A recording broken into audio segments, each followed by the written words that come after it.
अनुपमा और बाकी सभी माँ दुर्गा की जयकारा का नारा लगाते हैं। अनुपमा सभी को माँ दुर्गा के 9 रूपों के बारे में बताती हैं। अनुपमा कहती है, इंसान को जीने के लिए सत्य, ज्ञान और धन की जरूरत होती है और नवरात्रि के पहले 3 दिन होते हैं सत्य और शुद्धि के लिए।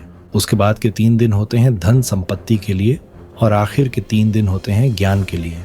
साथ ही अनुपमा बताती है, नवरात्रि को देश में ही नहीं बल्कि पूरी दुनिया में बड़े ही धूमधाम से मनाया जाता है, लेकिन नवरात्रि गुजरात के दिल की धड़कन है।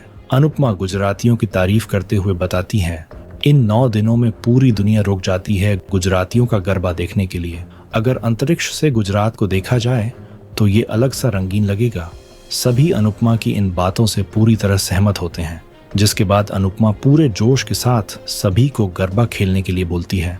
सरिता खुशी में कहती है, आज गरबा कल रोड ट्रिप। सरिता ये सोचकर बहुत खुश होती है। लीला उसे बोलती है, इतना भी मत नाचना कि कल सुबह रोड ट्रिप के लिए उठ ना पाओ। लेकिन सरिता बोलती है, हम डांस रानी हैं, आप अपनी चिंता करो।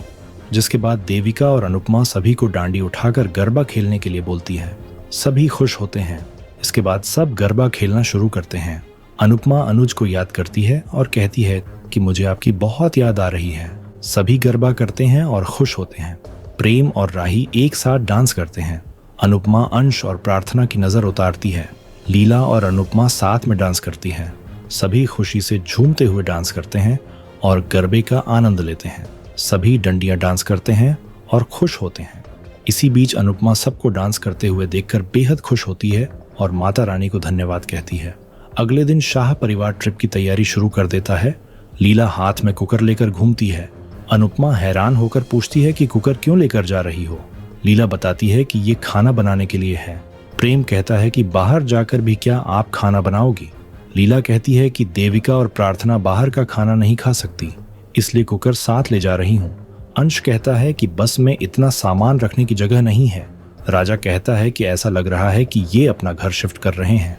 राही कहती है कि हम लड़कियों को हमेशा ढेर सारी चीजें चाहिए होती हैं। प्रेम और राजा उनको छेड़ते हैं। अनुपमा साफ कह देती है कि जो भी देर से आएगा उसे हम छोड़कर चले जाएंगे। ये सुनकर सभी जल्दी से तैयार होने लगते हैं। इसके बाद सब तैयार होकर बाहर आते हैं। लीला पुरानी ट्रिप को याद करती है। अनुपमा कहती है कि वो ट्रिप बहुत अच्छी थी, लेकिन ये ट्रिप भी बहुत अच्छी होगी क्योंकि उस समय हमारे पास समय कम था। हमें जाकर जल्दी से वापस आना था, लेकिन इस बार ऐसा कुछ भी नहीं है। इस बार हमें अपने दिल के जीपीएस को फॉलो करना है। बाबूजी अनुपमा की टोपी पर स्माइली का बैज लगाते हैं। अनुपमा खुश होती है। बाबूजी सबको बैज देते हैं। अंश प्रार्थना की टोपी पर, प्रेम राही की टोपी पर और राजा परी की टोपी पर बैज लगाता है। सभी खुश होते हैं। अंश माही से कहता है कि अब गुस्सा और नाराजगी छोड़कर ट्रिप का मजा लेना। माही भी मान जाती है। प्रेम कहता है कि ये इमोजी उन्हें सफर के मकसद की याद दिलाएंगे। प्रेम पूछता है कि आपके ग्रुप का नाम क्या सोचा है। सभी अलग अलग नामों का सुझाव देते हैं। तभी अनुपमा दबंग लेडीज नाम का सुझाव देती है। ये नाम सबको पसंद आता है। देविका कहती है कि ये नाम मेरी पर्सनैलिटी को सूट करता है। बाबूजी बोलते हैं कि सफर में निडर रहना और आंखें खुली रखना। प्रेम कहता है कि भारत को और भारतीय संस्कृति को अच्छे से एक्सप्लोर करना। राजा कहता है कि हमें सारी फोटोज भेजते रहना। अनुपमा कहती है कि अगर पति इस तरह खुशी से पत्नियों को ट्रिप पर भेजे तो ट्रिप का मजा 100 गुना बढ़ जाता है। अनुपमा सभी आदमियों को धन्यवाद कहती है। किंजल और लीला अंश को घर के काम समझाती हैं। बाबूजी कहते हैं कि मैं सब संभाल लूंगा। सभी काफी एक्साइटेड होते हैं। इसके बाद ख्याति और मीता आती हैं तो सभी हैरान होते हैं। अनुपमा उनका स्वागत करती है और आने के लिए धन्यवाद करती है। जसप्रीत ख्याति के आने से चिढ़ती है और कहती है कि इनके आने से सारी ट्रिप का मजा खराब हो जाएगा। भारतीय उसे चुप रहने के लिए कहती है। पराग सबसे कहता है कि मुझे पता है कि आप सब ख्याति जी से नाराज हैं, लेकिन मैं वादा करता हूँ कि ख्याति जी की वजह से आपकी ट्रिप खराब नहीं होगी। अनुपमा उनका वेलकम करती है और पराग से कहती है कि आप प्रार्थना की चिंता मत करना। अब तो प्रार्थना की माँ भी हमारे साथ है, तो चिंता करने की जरूरत नहीं है। अनुपमा ख्याति और मीता को टोपी देती है और बैज लगाती है। इसी बीच बस की ड्राइवर कहती है कि बस में कचरा करने पर जुर्माना लगेगा। सभी हैरान होते हैं। वो बताती है कि मैं इस बस की ड्राइवर गुलाबो हूँ। वो साफ कहती है कि उसकी बस को कोई नुकसान नहीं होना चाहिए। वो अपनी बस का नाम बसंती बताती है। ये जानकर सभी खुश होते हैं। सरिता कहती है कि तुम खुद दिल्ली जैसी हो। इतनी बड़ी बस कैसे चलाओगी? गुलाबो कहती है कि बस धक्के से नहीं चलती है, मैं 20 साल से बस चला रही हूँ।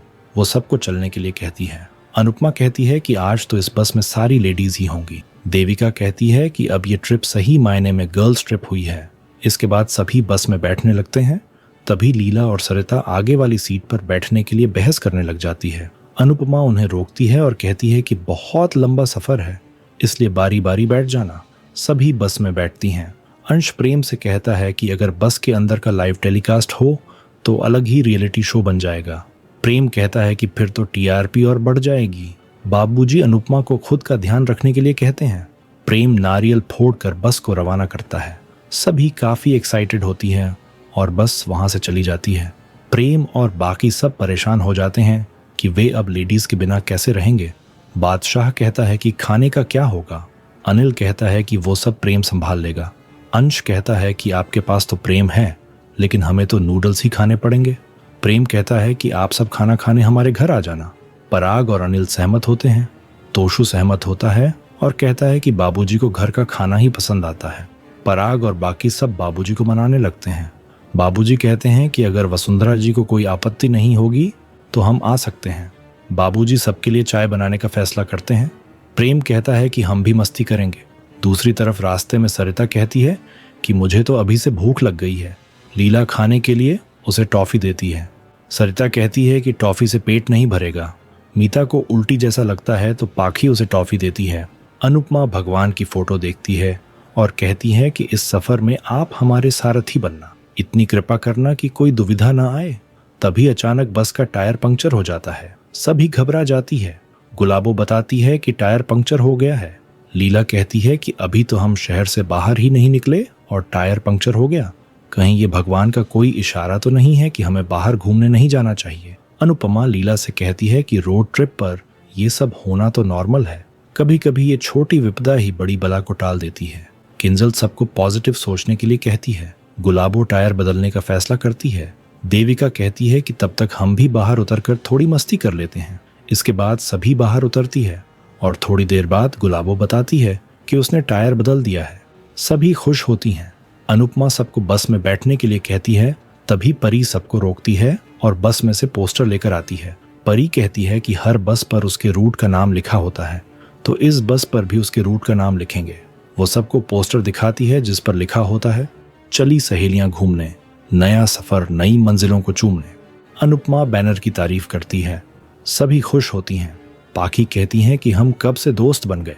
तभी सरिता जबरदस्ती पाखी को गले लगा लेती है और कहती है कि तुम तो मेरी पक्की सहेली हो। ये देखकर सभी हंसते हैं। अनुपमा कहती है कि ये सफर जमीन से आसमान तक है। भगवान की कृपा रही तो हम सबको नई मंजिलें मिलेंगी और पुराने रिश्ते सुधर जाएंगे। आने वाले एपिसोड में देखने को मिलेगा कि अनुपमा बस में राही को गिरने से बचाती है। देविका और जसप्रीत मिलकर राही को अनुपमा के पास बिठा देती है। इसके बाद एक आदमी राही के साथ बदतमीजी करता है तो राही उस पर गुस्सा करती है। तभी अनुपमा वहां आती है।